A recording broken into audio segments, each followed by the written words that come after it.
And let's focus on the Warner and Suno one, because I think they've, talked a little bit more, about what they're planning, or at least, that's come out more through the MBW article, and that they're looking at it as potentially like a super fan, platform. If they're planning to give their catalog to Suno to be able to, to train and then Suno users use, then they don't need the attribution. The user's asking to use Ed Sheeran, right, or asking to use like Cardi B. So they've got the attribution right at the source, so we can, I think, make another assumption that they've figured out some type of commercial licensing model with Gen AI, like whether it lives on Suno or it's able to leave Suno and make it to Spotify. There's some type of commercial model here, right? And then you also look at like some of the Spotify announcements where they're talking about, again, like bringing Gen AI and things to the platform.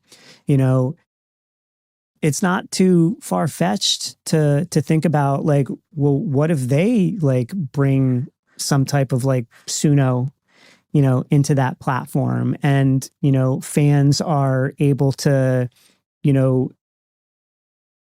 listen to a music, a song and make a derivative, from that, then those Gen AI versions, are the perfect product for those algorithms on Spotify.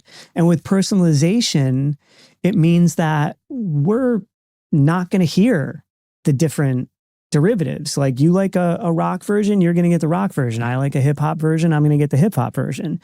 I'm never going to get programmed the rock version because I don't like it. Right. But all of those things are going to move through the exploitive algorithms faster, and they're going to find audience faster. So you're going to eventually see, like on the aggregate, the volume of these derivatives is going to equal what you used to get from a big hit, in a regional programming model, right? Where it was the 10, Lady Gaga's all putting out 10 songs, and the aggregate of that market share equals the same amount of album sales, right? The derivatives on the aggregate are going to equal the same amount of the copycat Lady Gaga's, like earned you with all of their, aggregate releases. So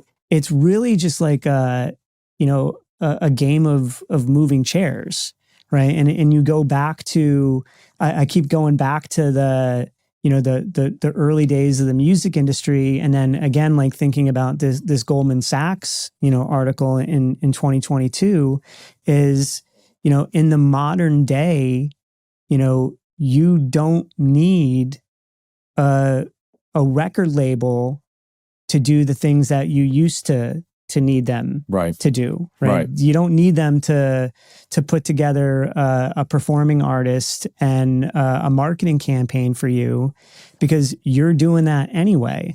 And they recognize that, which is why the position towards, direct to consumer and e-commerce, because the idea, of what you traditionally thought as a record label doesn't exist anymore. Yeah. And this is there